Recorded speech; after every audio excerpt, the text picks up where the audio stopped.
নতুন উদ্যোক্তাদের সবথেকে বড় ভুল কি জানেন? তারা টাকা খোঁজে কিন্তু টাকার ধরন নিয়ে একদমই ভাবে না। সব টাকা একরকম না। কিছু টাকা আপনাকে বড় করবে, আবার কিছু টাকা আপনাকে চুপচাপ দাস বানিয়ে ফেলবে। কঠিন সত্য কি জানেন? অনেক ব্যবসা প্রফিট না হওয়ার কারণে বন্ধ হয় না, বন্ধ হয় ক্যাশ ফ্লোর চাপে।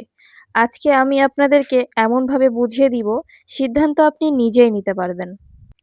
ব্যবসা বড় করতে হলে ঋণ নিতেই হবে, এই কথাটা কি আসলেই সত্য? নাকি এটা সবথেকে বড় ভুল ধারণা যা আপনার পুরো ব্যবসাটাকে অন্ধকারের দিকে ঠেলে দিচ্ছে?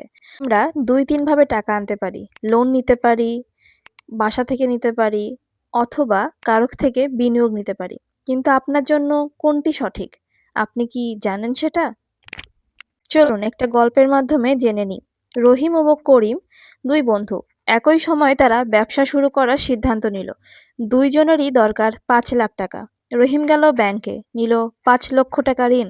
প্রতি মাসে তাকে কিস্তি দিতে হবে ১১,০০০ টাকা। আর করিম, সে খুঁজে বের করলো একজন বিনিয়োগকারী, যিনি দিলেন ৫ লাখ টাকা এবং নিলেন ব্যবসার ৩০% শেয়ার।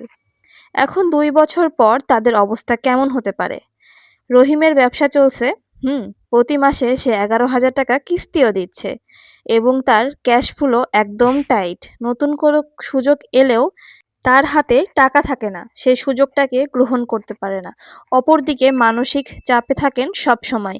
ব্যবসা বাড়ানোর কথা চিন্তা করতেই পারে না, কারণ তার আয় হয় তার অনেক অংশই চলে যায় ঋণ পরিশোধে। আর করিমের কথা কি বলবো, তার তো ক্যাশ ফ্লো খুবই হেলদি, কারণ তার মাথায় কোনো কিস্তির প্রেশার নাই। তার যদি কখনো কোনো পরামর্শ প্রয়োজন হয়, তার তো বিনিয়োগকারী আছেই। সেই নতুন নতুন বিভিন্ন ধরনের বুদ্ধি দিয়ে তাকে সাহায্য করছে। তার ব্যবসা দ্রুত গতিতে বড় হচ্ছে। এটা ঠিক, তাকে ৩০% শেয়ার ভাগ করে দিতে হচ্ছে, কিন্তু তাতে কি হয়েছে?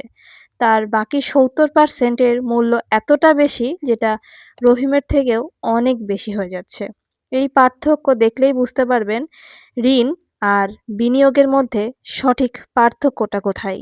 তো আজকের ভিডিওতে আমরা জানব ঋণ এবং বিনিয়োগের মধ্যে আসল পার্থক্য কি, ইসলামিক দৃষ্টিতে দুইটাকে কিভাবে দেখা হয়, কোন ধরনের ব্যবসার জন্য ঋণ প্রযোজ্য এবং কোনটির জন্য বিনিয়োগ, এবং সবশেষে ব্যবসায়িক ছোট ছোট উদ্যোক্তারা কিভাবে এই সমস্যার সমাধান করতে পারবে। তো চলুন শুরু করা যাক। প্রথমেই আসি ইসলামিক দৃষ্টিভঙ্গিতে। ইসলামে সুদ ভিত্তিক ঋণ সম্পূর্ণ হারাম। কোরআনে সরাসরিভাবে বলা হয়েছে, যারা সুদ খায় তারা আল্লাহ এবং আল্লাহর রাসূলের সাথে ভয়াবহ যুদ্ধে লিপ্ত। এটা কতটা ভয়ঙ্কর সেটা বোঝাই যাচ্ছে। আপনি কি জানেন, ব্যাংক থেকে আপনি যে ঋণ নেন তার সুদ মাসে মাসে বাড়তে থাকে চক্রবৃদ্ধি হারে? এটা ইসলামে সম্পূর্ণ নিষিদ্ধ। অপরদিকে বিনিয়োগ বা অংশীদারিত্ব, এটা ইসলামে সম্পূর্ণ বৈধ। ইসলামে যার নাম মুদারাবা এবং মুশারাকা। মুদারাবাই একজন টাকা দেন, অন্যজন পরিশ্রম দেন। লাভ ভাগাভাগি হয়ে যায়, লোকসানও ভাগাভাগি হয়। এটা ন্যায্য এবং হালাল। আপনি যদি মুসলমান হন তাহলে এই বিষয়টা মাথায় রাখা অত্যন্ত জরুরি, কারণ দুনিয়ার লাভের পাশাপাশি আমাদেরকে এটা মাথায় রাখতে হবে আখিরাতে যেন আমাদের ক্ষতি না হয়ে যায়। এবার আসি ঋণ এবং বিনিয়োগের পার্থক্যের বিষয়। সোজা কথা, ঋণ মানে হলো টাকা ধার করা। আপনি ব্যাংক বা কোনো প্রতিষ্ঠানের থেকে টাকা নিলেন। এটা নির্দিষ্ট সুদের হারে, নির্দিষ্ট সময়ের জন্য। আপনার ব্যবসা লাভ হোক কিংবা লস, প্রতি মাসে আপনাকে নির্দিষ্ট টাকা কিস্তি দিতেই হবে। ব্যাংক বা ঋণদাতা কোনোভাবেই সেটা মানবে না যে আপনি লসে আছেন নাকি লাভে আছেন। তার শুধু টাকা নিয়েই চিন্তা।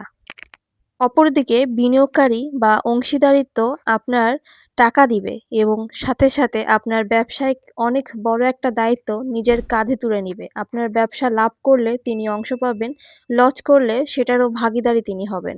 তাকে প্রতি মাসে কোনো নির্দিষ্ট টাকা দিতে হবে না। তিনি এটাই চাইবেন আপনার ব্যবসায় যেন লাভ হয়, কারণ আপনার লাভ হলে তারও লাভ হবে।